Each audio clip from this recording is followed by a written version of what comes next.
Hello everyone. स्वागत है एक बार पुनः आप सभी का आपके अपने यूट्यूब चैनल मैट्रिक मास्टरी में। दोस्तों, कैसे हैं मेरे बंधु, मेरे प्यारे? कैसे हो?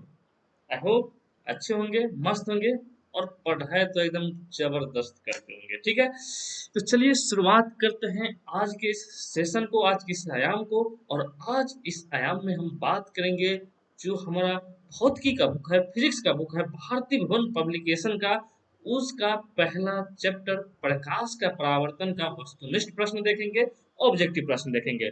और वस्तुनिष्ठ प्रश्न इसलिए भी इम्पोर्टेंट हो जाता है क्योंकि हमारे जो बिहार बोर्ड के एग्जाम है उसमें 50 नहीं, 100 नहीं, केवल 40 ही प्रश्न पूछा जाता है। ठीक है, और उसमें भी 40 प्रश्न बहुत महत्वपूर्ण रखते हैं दोस्त। टोटल तो पूछा जाता है 80, लेकिन उसमें हमको सॉल्व करना है केवल और केवल 40 ही। और 40 में 40 जब हम सॉल्व कर लेंगे तो ऐसे ही हम लोग पास हो जाएंगे। लेकिन पास ही क्यों होंगे हम? 100 में 99 नंबर लाएंगे, 100 में 100 नंबर लाएंगे। चलिए, इसी जोश और जज्बा के साथ आगे बढ़ते हैं। ठीक है दोस्तों, ये जो हमारा वस्तुनिष्ठ प्रश्न है, ठीक है, ये आप टेलीग्राम, एक जैसे व्हाट्सएप होता है उसी प्रकार टेलीग्राम भी होता है। आप लोग टेलीग्राम जो है सो डाउनलोड कर लीजिए प्ले स्टोर से। और टेलीग्राम से आप जो है सो साइन अप करके, जैसे नंबर लगता है वैसे ही नंबर लेके आपको ये सर्च करना है, सर्च बटन में जाके मैट्रिक मास्टरी। और वहां पर आप इसका क्विज भी दे सकते हैं। जैसे कि देखिए, मोटर गाड़ी के चालक के सामने लगा रहता है समतल दर्पण उत्तल दर्पण, इसमें आप मारिए, जो सही होगा एकदम फूलों के साथ आपका स्वागत होगा अगर आप सही मारते हैं तो। और गलत होता है तो अगली बार कोशिश कीजिएगा सही करने का। ठीक है, तो चलिए शुरुआत करते हैं। तो आज का हमारा पहला प्रश्न क्या है? पहला प्रश्न है कि ऐसे पदार्थ जो ऐसा पदार्थ जिनसे होकर प्रकाश आसानी से पार कर जाता है, क्या कहे जाते हैं? हमारा ऑप्शन है पारदर्शी पदार्थ, अपारदर्शी पदार्थ और पारभासी पदार्थ और बटर पेपर। चलिए देखिए, हम एक एक करके सभी ऑप्शनों को अच्छा से देखेंगे। तो पारदर्शी पदार्थ किसे कहा जाता है, हम लोगों ने पढ़ा था। इस पूरे चैप्टर को आपको प्लेलिस्ट में जो है सो मिल जाएगा। आप चैनल पर विजिट कीजिए, वहाँ पूरा प्लेलिस्ट बना हुआ है, उस पे एक एक कॉन्सेप्ट को अच्छी तरह से समझाया गया है। तो पारदर्शी पदार्थ किसे कहते हैं? तो पारदर्शी पदार्थ हम बात किए थे कि उसमें ये पारदर्शी पदार्थ वैसा होता है जिनसे प्रकाश क्या हो जाता है, आसानी से आर पार हो जाता है। अपारदर्शी हम ऐसे समझाए थे कि अ का मतलब ही होता है नहीं, और पारदर्शी मतलब जो पारदर्शी नहीं हो। मतलब क्या? जिनसे प्रकाश आसानी से आर पार न हो तो क्या हो जाएंगे, अपारदर्शी। फिर हुआ पारभासी। तो पारभासी मतलब क्या हुआ, कुछ को जाने देगा और कुछ को नहीं जाने देगा। वही क्या हो गया हमारा पारभासी पदार्थ। ठीक है, और बटर पर कुछ ऐसे नहीं, बस अपना मन से ये दे दिया है। तो दोस्तों, मेरे प्यारे छात्रों, इसका क्या आंसर हो जाएगा? तो पारदर्शी पदार्थ। ठीक है, चलो अब चलिए, अब दूसरा क्वेश्चन की तरफ चलते हैं। हमारा दूसरा क्वेश्चन क्या है कि परावर्तन का कोण क्या होता है? परावर्तन का कोण किसे कहते हैं, यानी कि परावर्तन का कोण होता है क्या होता है? आपतित किरण और दर्पण के सतह के बीच का कोण। दूसरा ऑप्शन है आपतित किरण और दर्पण की सतह पर खींचे गए अभिलंब के बीच का कोण। तीसरा है परावर्तित किरण और दर्पण की सतह के बीच का कोण। और चौथा है परावर्तित किरण और दर्पण के सतह पर खींचे गए अभिलंब के बीच का कोण। जी हाँ दोस्तों, जी हाँ मेरे प्यारे छात्रों, इसका आंसर क्या हो जाएगा? चौथा हो जाएगा। क्यों? क्योंकि देखिए, हम लोग जब पढ़ा था तो ये अगर कोई परावर्तक सतह है और ये क्या है, हमारा नॉर्मल है, यानी कि अभिलंब है, और ये हो गया आपतित किरण और ये हो गया परावर्तित किरण। तो यहाँ पर जो हम लोगों ने पढ़ा था, क्या पढ़ा था कि ये अभिलंब, एक मिनट हम कलम चेंज कर लेते हैं तो अच्छा से समझ में आएगा। देखो, ये अभिलंब हुआ हमारा, अभिलंब और आपतित किरण के बीच का जो कोण होता है उसे हम आपतन कोण कहते थे। और अभिलंब और परावर्तन, जो परावर्तित किरण है उसके जो बीच जो कोण बनता है उसी को हम लोग क्या कहेंगे, परावर्तन कोण। तो यहाँ पर यही कह रहा है कि परावर्तित किरण, ये हो गया हमारा परावर्तित किरण, और दर्पण की सतह पर खींचे गए अभिलंब, ये हो गया हमारा अभिलंब। ठीक है, उसके बीच का कोण को क्या कहेंगे, वो परावर्तन कोण कहेंगे। और यहीं पर अगर आपतन कोण पूछता, क्या पूछता, आपतन कोण, तो इसका ऑप्शन दो हो जाता है, क्योंकि आपतित किरण और दर्पण की तरफ खींचे गए विलंब के बीच का कोण। तो इस प्रकार जो है इसका क्या आंसर हो गया, चौथा आंसर हो गया। ठीक है, चलो तीसरा क्वेश्चन की तरफ चलते हैं हम। तीसरा क्वेश्चन क्या है हमारा कि निम्नलिखित में से किस दर्पण द्वारा किसी वस्तु का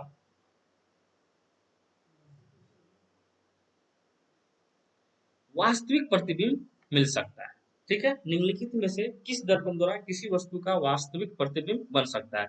अब वास्तविक प्रतिबिंब क्या होता है, तो हम आपको एक चीज बताए थे कि वास्तविक प्रतिबिंब का सबसे अच्छा उदाहरण, आप मतलब सबसे अच्छा समझने का एक बेहतर तरीका मतलब क्या है कि यह जो ही प्रतिबिंब उल्टा बनेगा, मतलब जो अगर कोई वस्तु है उसका मुंडी ऊपर है तो प्रतिबिंब का मुंडी जो है क्या हो जाएगा, नीचे की ओर हो जाएगा, तो यह हो जाएगा हमारा वास्तविक प्रतिबिंब। ठीक है, तो क्या है, समतल दर्पण द्वारा। अच्छा, इसमें पूछ रहा है कि किस दर्पण द्वारा। ठीक है, चलिए, अवतल दर्पण द्वारा, उत्तल दर्पण द्वारा और इनमें से सभी तीनों के द्वारा। ठीक है, तो देखिए समतल दर्पण द्वारा, समतल दर्पण द्वारा हमेशा सीधा बनता है। इसमें कौन सा बनता है, तो पार्श्व उल्टा बनता है। पार्श्व उल्टा मतलब लेटरल इनवर्स। जैसे कि एम्बुलेंस पर जो एम्बुलेंस लिखा रहता है उल्टे अक्षर में, एक्चुअली वह पार्श्व उल्टा अक्षर रहता है। ठीक है, जो इसमें क्या करता है कि दर्पण में लोग देख लेता है तो उसमें समझ आता है कि यह क्या आ रहा है, आ रहा है, तो इसको चलो सेट करते हैं। तो यहाँ पर क्या हो गया, तो समतल दर्पण द्वारा क्या हो जाता है, तो आभासी प्रतिबिंब बनाया जाता है। कौन सा प्रतिबिंब, आभासी प्रतिबिंब। और आभासी प्रतिबिंब का दूसरा भी नाम है क्या है, काल्पनिक। और जो ही आभासी और काल्पनिक बात करे तो वो मतलब समझिए कि सीधा है। अवतल दर्पण द्वारा, तो अवतल दर्पण द्वारा वास्तविक भी बनता है, ठीक है, और आभासी भी बनता है। वास्तविक मतलब क्या, यह उल्टा बनेगा। और उत्तल दर्पण लिखा है तो उत्तल दर्पण के द्वारा भी हमेशा क्या लिखा है, आभासी प्रतिबिंब ही बनता है। तो हमसे क्या पूछा गया है कि वास्तविक प्रतिबिंब मिल सकता है, तो क्या हो जाएगा इसका आंसर, दो हो जाएगा। क्या हो जाएगा, इसका आंसर दो हो जाएगा, उत्तल दर्पण द्वारा। ठीक है, चलो अब चौथा क्वेश्चन चलते हैं। चौथा क्वेश्चन क्या है कि निम्नलिखित में से किस दर्पण द्वारा किसी वस्तु का आभासी प्रतिबिंब प्राप्त किया जा सकता है। निम्नलिखित में से किस दर्पण द्वारा, यहाँ पर भी दर्पण द्वारा आभासी प्रतिबिंब प्राप्त किया जा सकता है। देखो पीछे वाला था वास्तविक प्रतिबिंब, है ना, यहाँ पर देखो क्या था, वास्तविक प्रतिबिंब था यहाँ पर, और यहाँ पर है आभासी प्रतिबिंब। ठीक है, अब देखो इस ऑप्शन है केवल समतल दर्पण द्वारा, केवल अवतल दर्पण द्वारा, केवल उत्तल दर्पण द्वारा और तीनों प्रकार के दर्पण द्वारा। तो हम लोगों ने समझा था कि समतल दर्पण द्वारा क्या हो जाता है, आभासी प्रतिबिंब बनता है। क्या बनता है, आभासी प्रतिबिंब। अवतल दर्पण द्वारा क्या बनता है, आभासी या आभासी या क्या बनता है, काल्पनिक प्रतिबिंब बनता है। ठीक है, उसके बाद उत्तल दर्पण द्वारा क्या बनता है, तो आभासी प्रतिबिंब ही बनता है। अब देखो तीनों में आभासी है, इस प्रकार क्या हो जाएगा, तीनों हो जाएगा। ठीक है, चलो अब चौथा क्वेश्चन हम देखते हैं। चौथा क्वेश्चन क्या है हमारा कि वस्तु से छोटा, क्या है, वस्तु से छोटा और आभासी प्रतिबिंब इनमें किस दर्पण से प्राप्त होता है। देखो वस्तु से छोटा और आभासी, मतलब छोटा भी है और आभासी भी है। मतलब आभासी का मतलब क्या है, सीधा।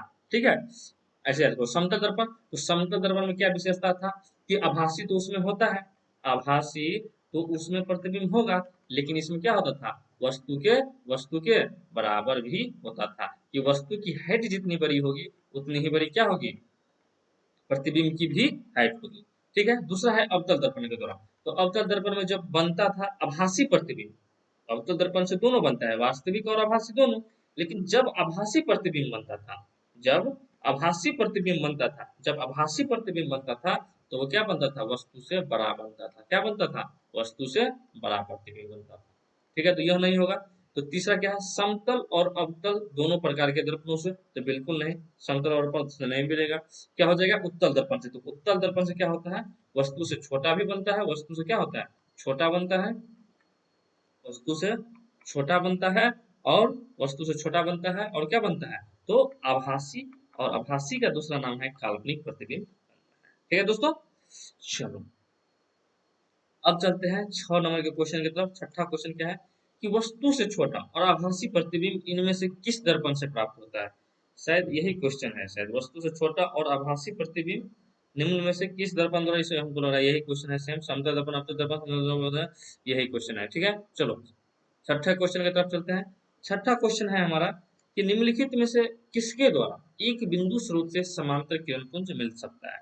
हमारा ऑप्शन है अवतल दर्पण द्वारा, दूसरा है उत्तल दर्पण द्वारा, तीसरा हमारा है ऑप्शन दोनों, क और ख दोनों। ठीक है, और चौथा ऑप्शन है हमारा इनमें से कोई नहीं।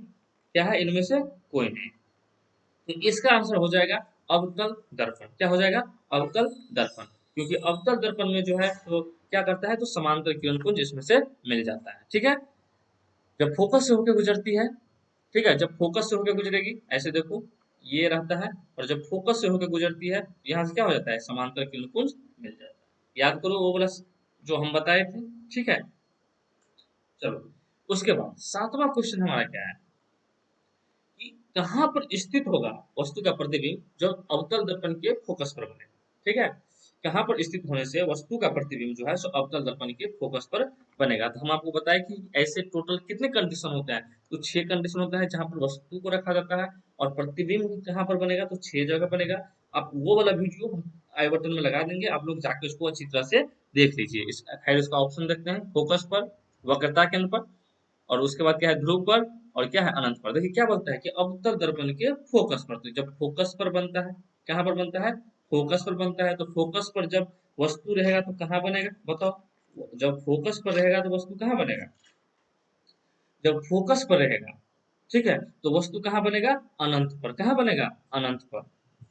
ठीक है, और वक्रता केंद्र पर रहेगा तब अनंत पर बनेगा, और वक्ता केंद्र पर रहेगा तब, वक्ता केंद्र पर रहेगा तो सिर्फ और सिर्फ वक्ता केंद्र पर ही बनेगा, वहीं पर बनेगा।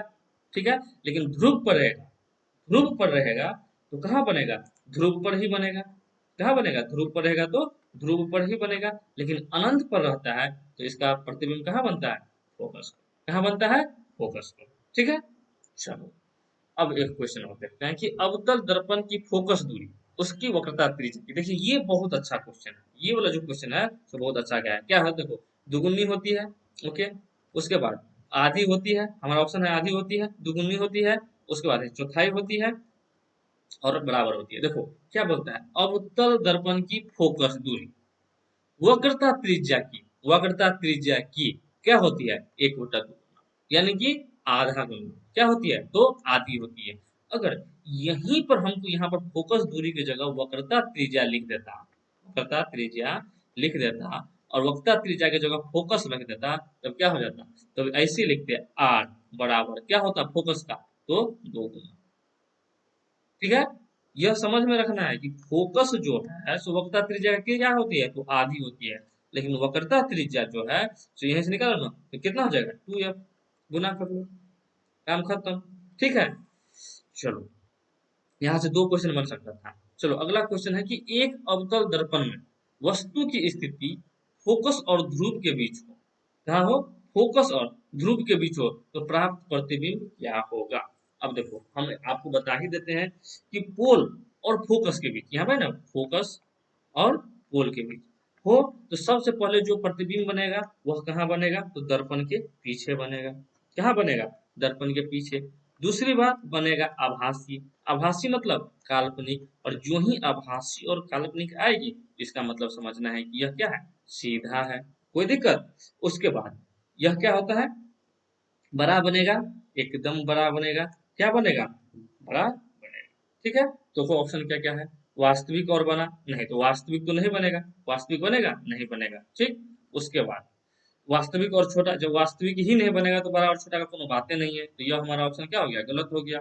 तीसरा ऑप्शन क्या है, आभासी और बड़ा, तो ये हो जाएगा हमारा ऑप्शन। चौथा ऑप्शन देखो क्या होता है, आभासी और छोटा। नहीं, आभासी और छोटा किसमें होता है, तो केवल और केवल उत्तल दर्पण में। अच्छा, आभासी और अगर बराबर पूछ दे तो किस में कहेंगे, तो आभासी और बराबर होगा समतल दर्पण में। कहाँ होगा, लिख देते हैं आभासी और बराबर। आभासी और बराबर पूछ दे तो कहाँ हो जाएगा, आभासी और बराबर समतल दर्पण में, समतल दर्पण में। ठीक है, कोई दिक्कत। चलो अगला क्वेश्चन देखते हैं कि किसी अवतल दर्पण द्वारा आभासी, सीधा और आवर्धित प्रतिबिंब तब बनता है जब, क्या होता है, आवर्धित यानी कि बड़ा, क्या, बड़ा। तो यह क्या होगा, यही क्वेश्चन हो गया कि पोल और कहाँ है, वक्ता केंद्र पर तो बनेगा, तो वक्ता केंद्र पर क्या है, वक्ता केंद्र पर बनेगा। वक्ता केंद्र से बनेगा तो कहाँ, वक्ता केंद्र से दूर जब बनेगा, यानी कि वक्ता केंद्र और अनंत के बीच जब रहेगा तो कहाँ बनेगा, वस्तु वास्तविक बनेगा और छोटा बनेगा। लेकिन यहाँ पर क्या है कि आभासी पूछ रहा है। देखो फोकस और वक्ता केंद्र के बीच, जब फोकस और वक्ता केंद्र के बीच रहता है तो क्या बनता है, वास्तविक बनता है, तो यह भी नहीं होगा। तो क्या हो जाएगा, दर्पण के ध्रुव और फोकस के बीच। ऐसे देखो ना, वक्ता केंद्र पर है तो वक्ता केंद्र पर ही बनेगा, मतलब क्या बनेगा, वास्तविक बनेगा, तो यह नहीं होगा। वक्ता केंद्र से दूर रहेगा तो यह भी वास्तविक बनेगा, नहीं हुआ। फोकस और वक्ता केंद्र के बीच रहेगा वह भी वास्तविक बनेगा। तो जब तीनों ऑप्शन गलत ही हो गया तो भाई ऑटोमेटिक चौथा सही है ना हो जाएगा। लेकिन कभी कभी ऑप्शन सही गलत हो जाता है। चलो उसके बाद 11वां क्वेश्चन देखते हैं हम, क्या है कि मोटर गाड़ी के चालक के सामने कौन सा दर्पण लगा रहता है। तो हमारा ऑप्शन है समतल दर्पण, बिल्कुल नहीं। उत्तल दर्पण, बिल्कुल यही लगा रहता है उत्तल दर्पण। अवतल दर्पण नहीं लगेगा। और एक पतला सा लेंस जो कि नहीं होगा, इसका आंसर क्या हो जाएगा? उत्तल दर्पण। क्या हो जाएगा आंसर? उत्तल दर्पण। ठीक है, कोई दिक्कत हो तो बताओ, कोई दिक्कत है मेरे दोस्त तो बताओ। और हमको ऐसा लग रहा है कि हम बहुत अच्छी तरह से बता रहे हैं, और आपको लगता भी होगा कि हम अच्छी तरह से समझ रहे हैं। और समझो तो अपने दोस्तों को भी बताना कि भाई एक चैनल है मैट्रिक मास्टरी, ठीक है, जहां पर आप क्या कर सकते हैं, भारतीय भवन के सारे जो साइंस के बुक है उनका पूरा डिटेल एनालिसिस किया जाता है, अच्छी तरह से समझाया जाता है। ठीक है, और आप भी अगर ऐसा लगे कि कोई हमारा पोर्शन कमजोर है, तो वहां पर हम सबका प्लेलिस्ट, सब चैप्टर का प्लेलिस्ट बना दिए हैं। आप वहां पर धीरे धीरे जाकर सबको देख सकते हैं, और अपना कंफ्यूजन जो है सो आपको अगर नहीं समझे हैं तो उसको समझ सकते हैं और कंफ्यूजन को दूर कर सकते हैं। ठीक है, चलिए तो 12 नंबर देखते हैं कि उत्तल दर्पण द्वारा बना प्रतिबिंब क्या होता है। तो हम लोग अब ये बात किए हैं कि उत्तल दर्पण द्वारा क्या बनेगा, सबसे पहले क्या होगा? काल्पनिक होगा। और जो ही काल्पनिक बोलते हैं तो समझिए सीधा ही होगा, और वस्तु सीधा ही होगा। ये काल्पनिक का अर्थ हुआ कि सीधा होगा। ठीक है, अब बड़ा बनेगा या बराबर बनेगा या छोटा बनेगा, तो हमेशा क्या होगा? छोटा बनेगा। क्या बनेगा? छोटा बनेगा। ठीक है, देखो अब ऑप्शन देखते हैं, काल्पनिक और उल्टा। अरे भाई काल्पनिक होगा तो उल्टा क्यों बनेगा? नहीं बनेगा, ऑप्शन ही गलत है। काल्पनिक और सीधा, हाँ ये हो सकता है काल्पनिक और सीधा। ठीक है, उसके बाद वास्तविक और उल्टा, यह भी मतलब ऑप्शन तो सही है, लेकिन उत्तल दर्पण पूछ रहा है तो यह नहीं होगा। उत्तल दर्पण में क्या होगा? वास्तविक नहीं बनता है, और वास्तविक नहीं बनेगा तो उल्टो नहीं बनेगा भाई। क्या वास्तविक और सीधा? वास्तविक होता है तो उल्टा होता है, तो ये गलती हो गया। हमारा ऑप्शन नंबर क्या हो गया? दो हो गया। चलो, उत्तल दर्पण द्वारा बना प्रतिबिंब होता है, ठीक, हमेशा सीधा, हमेशा उल्टा। सीधा भी और उल्टा भी, हमसे इनमें से कोई नहीं। नहीं, देखो उत्तल दर्पण द्वारा जो हमेशा प्रतिबिंब बनेगा वो क्या होगा? हमेशा सीधा होगा। और उत्तल दर्पण के साथ साथ समतल दर्पण भी होगा। क्या होगा? समतल दर्पण भी होगा, जिसमें प्रतिबिंब हमेशा सीधा होगा। ठीक, और हमेशा उल्टा किसी भी दर्पण में नहीं बनता है, किसी हमेशा। क्योंकि अवतल दर्पण था, उसमें क्या होता है, एक दो कंडीशन ऐसा भी होता है जिसमें क्या होता है, सीधा बनता है कि नहीं? तो इसलिए हमेशा यहाँ पर लिख दिया है ना, तो ये वाला ऑप्शन ये गलत हो जाएगा। हमेशा नहीं, कभी कभी सीधा भी बन जाता है। सीधा भी और उल्टा भी, ये होता है अवतल में। क्या होता है अवतल में? ये अवतल का सही मतलब, अगर पूछेगा कि अवतल दर्पण द्वारा बना प्रतिबिंब कैसा होता है, तो ये। तो इनमें से कोई तो बातें नहीं है, तो उत्तल दर्पण द्वारा प्राप्त प्रतिबिंब कैसा होगा? तो हमेशा सीधा होगा। ठीक है, चलो अगला क्वेश्चन देखते हैं कि एक दर्पण से किसी भी दूरी पर रखी एक वस्तु का सीधा प्रतिबिंब ही प्राप्त होता है। तो क्या दर्पण क्या हो सकता है? समतल, बिल्कुल। उत्तल, बिल्कुल। समतल अथवा उत्तल, मतलब यही हुआ। ठीक है, अवतल वस्तुएं, तो अवतल वस्तुएं हैं, तो यहाँ पर ये भी गलत ही ऑप्शन हो जाएगा, या वस्तुएं नहीं होगा तो अवतल होगा, तो ये भी गलत ही हो जाएगा। क्योंकि सीधा प्रतिबिंब जो है सो कब बनता है? जब पोल और फोकस के बीच रहता है, या जब फोकस पर रहता है तभी बनता है। ठीक है, अच्छा फोकस पर रहेगा तो अनंत पर बनेगा, सॉरी, फोकस पर रहेगा तो कहाँ बनेगा? अनंत पर बनेगा। तो पोल और फोकस के बीच में ही रहेगा, तभी सीधा प्रतिबिंब बनेगा। हाँ या नहीं? चलो, तो इसमें क्या कह रहा है कि दर्पण से किसी भी दूरी पर एक वस्तु का सीधा प्रतिबिंब कब होगा? समतल में होगा और उत्तल में भी होगा। अगर यहीं पर देखो, यहीं पे समझने वाला है, यहाँ पर दिया है सीधा, और सीधा के साथ अगर बराबर लिख देता तो समतल हो जाता, और सीधा के साथ अगर छोटा लिख देता तो उत्तल हो जाता। लेकिन सीधा लिखा है तो हमारा ऑप्शन दोनों सही हो जाएगा, एक और दो, और एक और दो मिला के दिया है ऑप्शन नंबर 3 में, तो हमारा ऑप्शन नंबर 3 क्या हो जाएगा? सही हो जाएगा। ठीक, अब अगला क्वेश्चन, संबंध F बराबर R/2 सत्य है। ठीक है, उत्तर दर्पण के लिए, परंतु अवतल दर्पण के लिए नहीं, बिल्कुल गलत। दोनों दर्पण के लिए सही होगा, अवतल दर्पण के लिए परंतु उत्तर दर्पण के लिए नहीं, यह भी गलत है, क्योंकि दोनों दर्पण के लिए सही होगा। उत्तल तथा अवतल दर्पण दोनों प्रकार के दर्पणों के लिए बिल्कुल सही। चौथा, न तो उत्तर दर्पण के लिए और न ही अवतल दर्पण के लिए, तो ये तो बात बिल्कुल ही गलत हो गया। तो हमारा ऑप्शन नंबर क्या हो जाएगा? Option number 3। चलो, अगला है कि एक गोलीय दर्पण द्वारा बने प्रतिबिंब का आवर्धन एम ऋणात्मक है, इसका क्या अर्थ है? इसका क्या अर्थ है कि प्रतिबिंब कैसा होगा? बिंब से छोटा होगा, वस्तु से बड़ा होगा, सीधा होगा और उल्टा होगा। देखो दोस्तों, जब प्रतिबिंब की आवर्धन की एम की बात करते हैं, मैग्निफिकेशन की बात करते हैं हम, ठीक है, किसकी बात? मैग्निफिकेशन की। तो हम आपको एक बात बताए थे, जो साइन कन्वेंशन वाले हम वीडियो में देखे थे, कि जब भी हम इनकी बात करेंगे, मैग्नीफिकेशन की बात करेंगे, तो अगर हम वस्तु को रखने की बात करते हैं तो वस्तु को हमेशा कहाँ रखते हैं? बाईं तरफ। कहाँ रखते हैं? बाईं तरफ। और बाईं तरफ जब रखेंगे तो वस्तु हमेशा जो मुख्य अक्ष होता है उससे ऊपर ही रहता है, और ऊपर वाले का मान होता है प्लस, और नीचे वाले का मान होता है माइनस। ठीक है। और नीचे नीचे जिसका भी बनेगा वह क्या बनेगा? वास्तविक बनेगा। और वास्तविक बना तो हमारा क्या बना? इन्वर्टेड माने कि उल्टा बना। और उल्टा कौन सा ऑप्शन में है? हमारा चौथा ऑप्शन में। इसका यही आंसर हो जाएगा कि अगर m का वैल्यू ऋणात्मक है तो इसका मतलब है कि प्रतिबिंब जो है सो उल्टा है। प्रतिबिंब क्या है? उल्टा है। अगर उल्टा नहीं लिख दे और वहां की जगह लिख दे अगर वास्तविक, तो यह भी इसका आंसर क्या हो जाएगा? सही हो जाएगा। ठीक है। चलिए, तो ये था हमारा आज का 17 नंबर का क्वेश्चन, मतलब लास्ट क्वेश्चन, जो हमने पूरी की पूरी क्वेश्चन जो है सो प्रकाश का परावर्तन का जो पहला चैप्टर था उनसे हम लोगों ने पूरी तरह देख लिया है। अब हम देखेंगे जो 17 इसमें रिक्त स्थान भी है, फिल इन द ब्लैंक्स, उसको भी देख लेंगे 1-2 मिनट की वीडियो में बना के। और टोटल मिला के अति लघु उत्तरीय प्रश्न 24 है, इनको भी हम कल की वीडियो में देख लेंगे। और लघु उत्तरीय प्रश्न जो है उनको हम एक एक करके सारे क्वेश्चन को अच्छी तरीके से उसमें हम बताएंगे। ठीक है, अलग अलग वीडियो में आएगा। और दीर्घ उत्तरीय प्रश्न जो है, अच्छा लास्ट में हम क्या करेंगे, उन सभी को कंपाइल करके भी रख देंगे। ठीक है।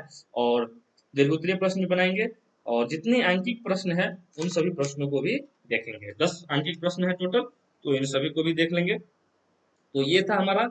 आई होप आप लोगों का ये सेशन जो है सो एकदम बढ़िया लगा होगा, गुड लगा होगा, और देख के आप लोग प्रश्न हुए होंगे। ठीक है। तो अगर अच्छा लगे तो लाइक करो, कमेंट करो, अगर कुछ पूछना हो तो कमेंट करो, और चैनल को अभी तक सब्सक्राइब नहीं किया है तो सब्सक्राइब करो।